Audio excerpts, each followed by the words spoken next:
Good afternoon. Appreciate everyone being here. I think we're getting ready to do something that I don't believe there's one of us that have been involved in this decision that are happy about, but it's something I think we feel like is necessary, unfortunately.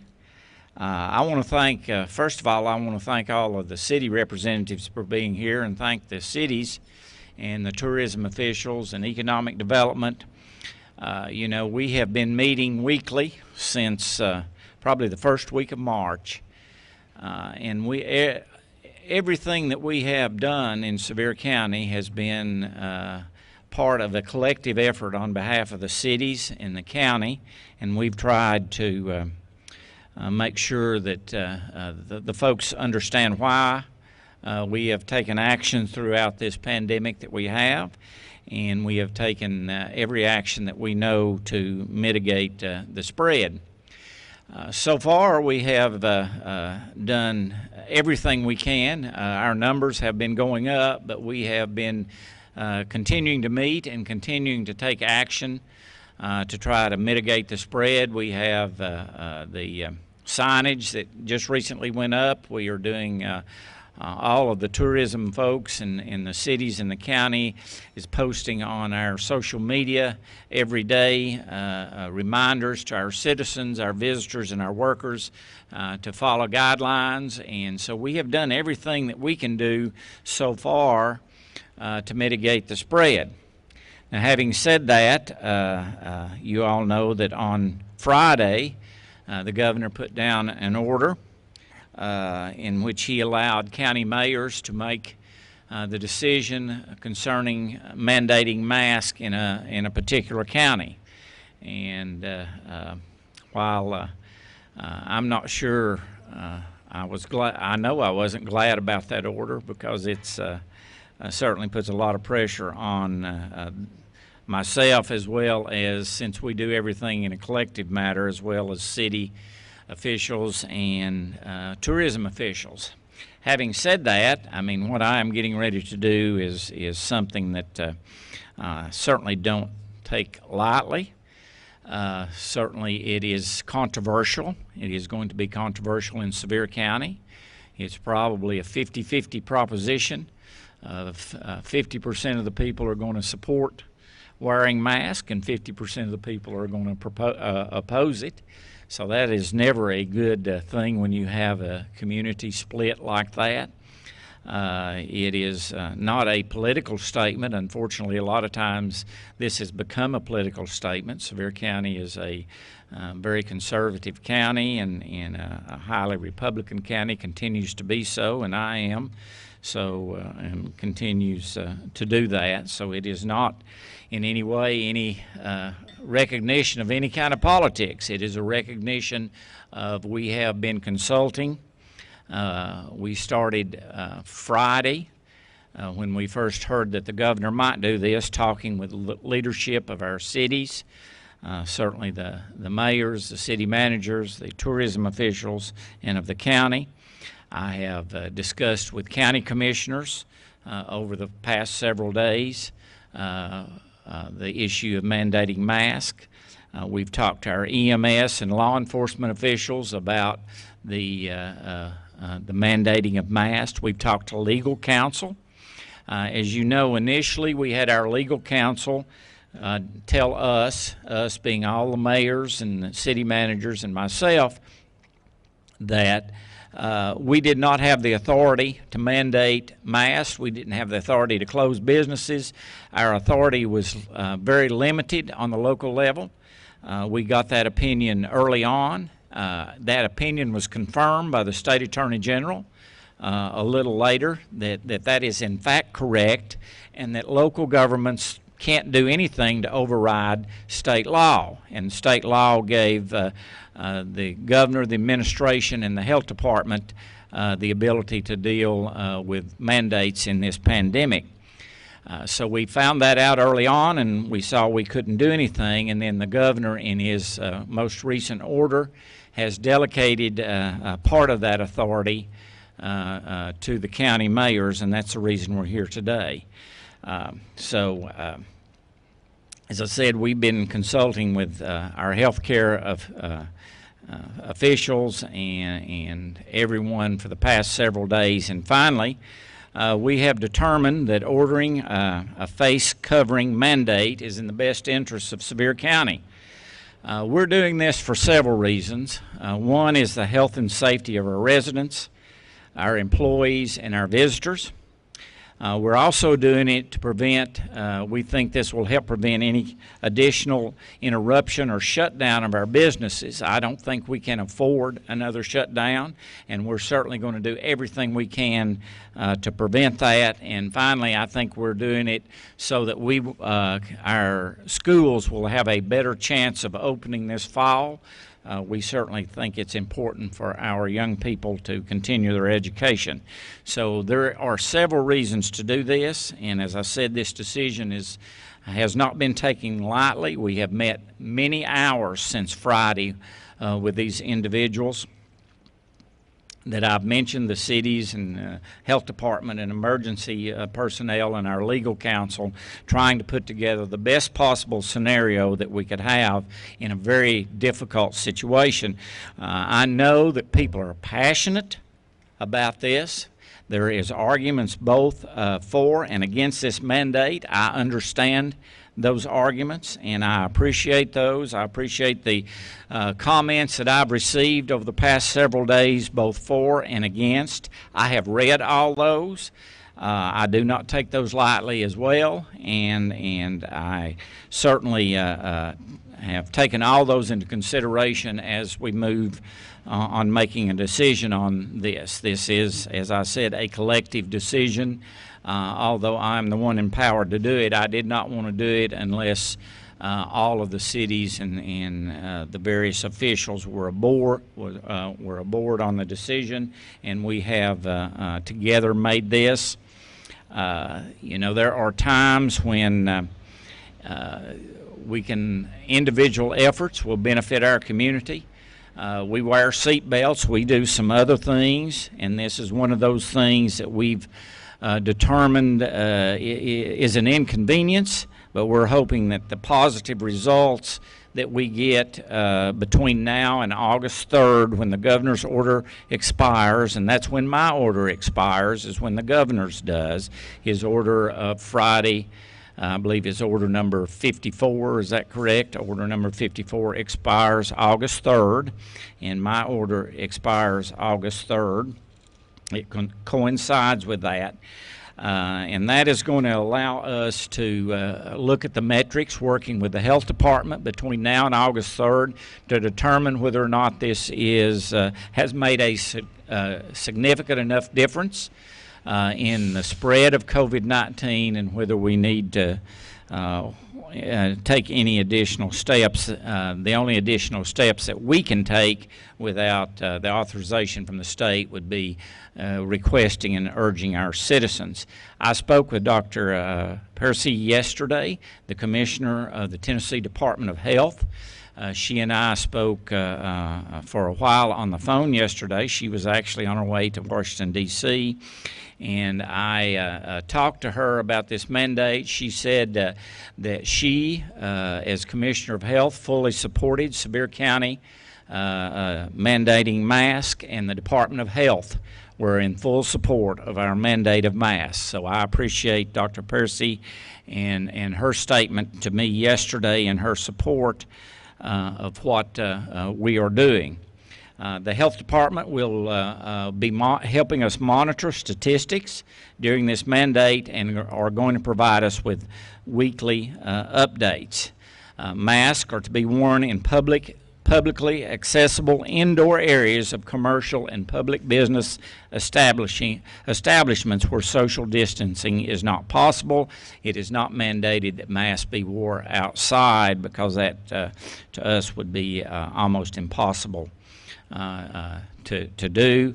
Also in the order, we're talking about any time that someone would refuse, we just want them to have a warning, and we want them to be educated about the purpose of this order. So this is not for anyone to be fined or anything like that. This is trying another step in trying to get our folks to make sure that they do this.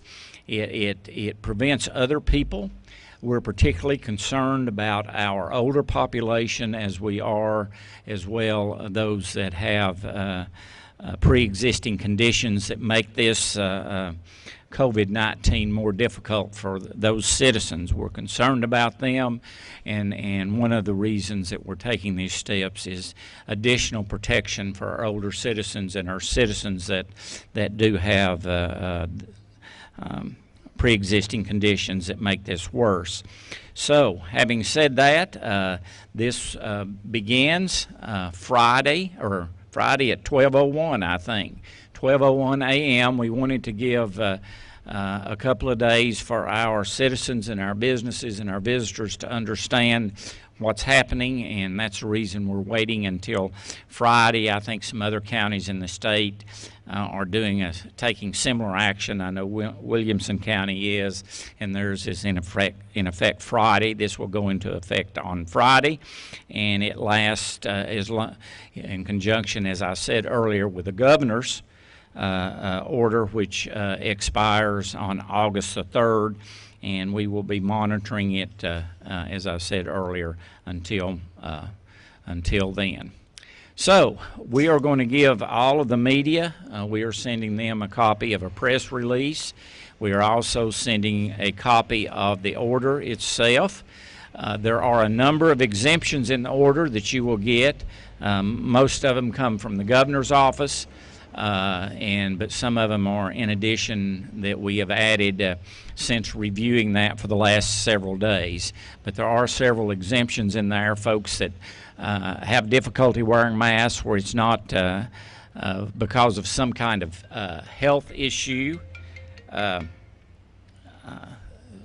Those people are exempt, and there's, as I said, there's a number of exemptions.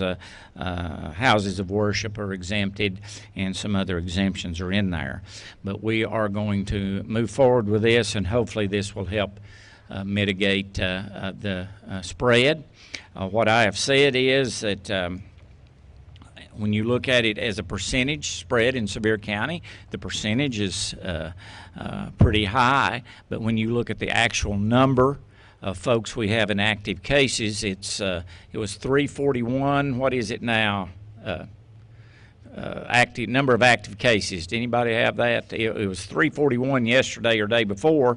So that's out of a permanent population of about 100,000, and we usually have between 150 and 200,000 visitors in the county at any particular time.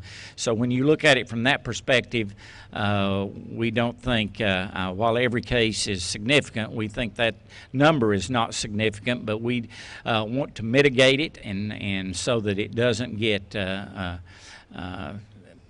any larger, and so our hospital still has beds in it available for anyone who gets that sick, so we want to make sure that those beds are still available. So this is another reason we're trying to mitigate the spread. So I'm going to hush now, and if anybody has a question, I will be happy to answer that. Or we have folks, if you look around me up here, we have representatives of the cities behind me. We've got Mayor Fox and Earlene Teester and Leon Downing and Russell Treadway, and we've got Mark Adams and Brenda and McCroskey and Seth from Gatlinburg, Seth Butler, and Angela Ashley from the county. And Alan Newton is over here. So we've got representation from all of the cities and all of the tourist bureaus and economic development here with us today. So I'll take any questions that you might have. So yesterday you said that you delayed this announcement because of legal issues. Can you talk a little bit about what legal aspects you were still looking into? Our attorneys were continuing to review this document, and we added, and I can't remember right offhand, we added a couple of things in it, and we wanted them to review that, as well as it wasn't certified by the Secretary of State until about 4 o'clock yesterday afternoon. So it is really not an official order. from the governor until it is certified by the Secretary of State, and we were waiting on that certification. And since that certification didn't occur until 4 o'clock and we had those legal issues, we felt like it would be appropriate to delay it one day to make sure that what we added was legal and make sure that it was certified before we move forward. So you said that as of right now, you think people are 50-50 on the whole mask issue.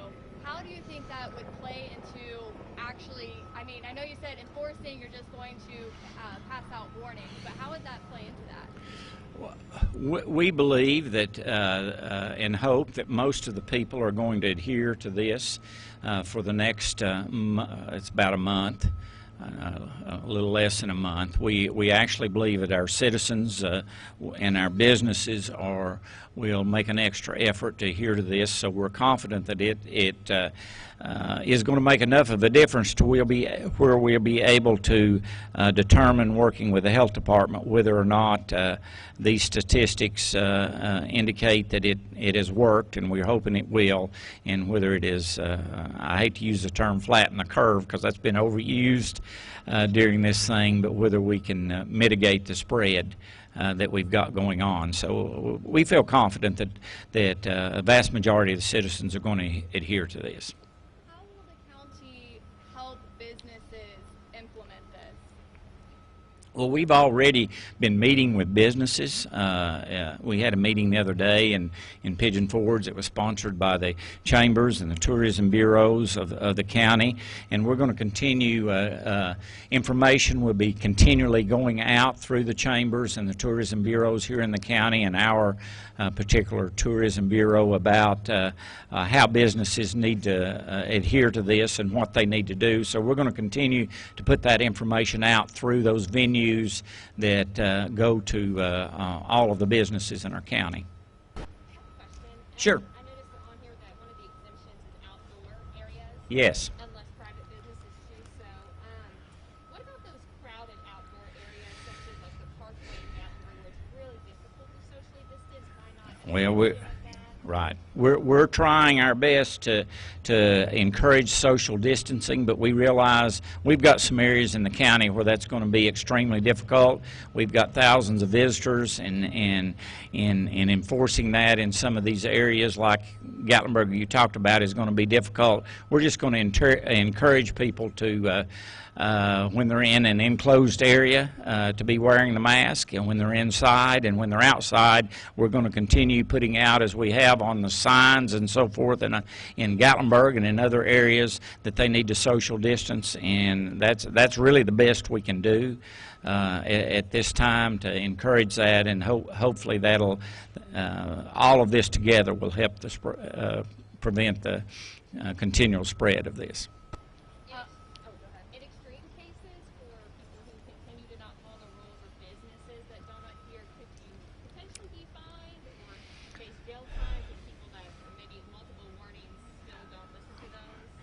I would say that that jail time would be off the radar and would not be a part of any kind of enforcement. Now, if somebody continually, which we hope they not, we're going to talk to these folks, and they continually refuse, and the particular law enforcement agency would have to determine what steps they would take. But I would hope that a warning would be enough.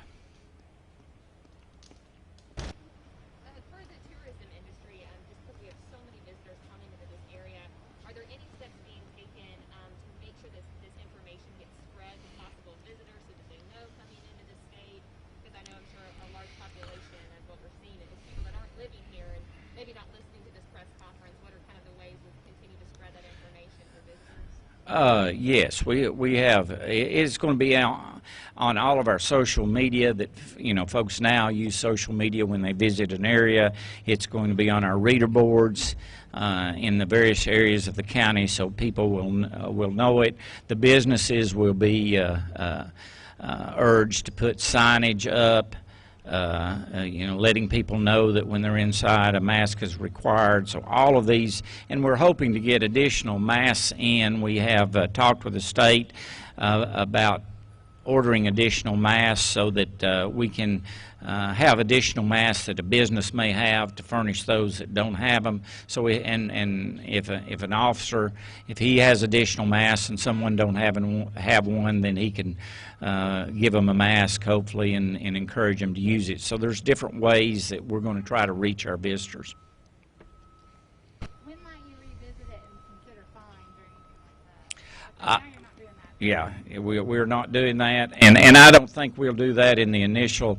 Right now, the governor's order expires on August 3rd, and this order expires on August 3rd, and until that date, I don't think we will be doing that. We'll see what kind of effect this has working with our health department. Let me say, anybody want to say anything up here? I'm glad, Mayor Fox. Anybody? I'd be happy to. I'd be happy to relinquish this podium to anybody. I mean, even somebody walking down the street if they want to say something. What's the next step as far as, I didn't quite catch that, if the masks don't work, what might? Well, I don't know what that would be. I mean, we continually meet to see what we can do to help mitigate this. As I said, we're doing reader boards. We have even discussed sending a flyer out in our utility bills. We probably will be doing that in the next month. So. To our citizens, and we continually look at steps like that that we can urge our citizens to follow the guidelines, and we're going to continue to meet and continue to try to look for ways to mitigate the spread. If that's all, thank you all for being here. We certainly appreciate it. Thank everybody for being here for support, and I want to close by saying how much I do appreciate the cities, the officials, the tourism officials, and the EMA staff and my staff. These folks have worked diligently to put this together, and I think have done a good job, and I appreciate the support that we have gotten in trying to do this very difficult thing that none of us want to do. And I especially do not want to do it, but it's a significant step, and we understand it's a controversial step, but we also feel like it's a step that will help us mitigate the spread. So thank you again for being here.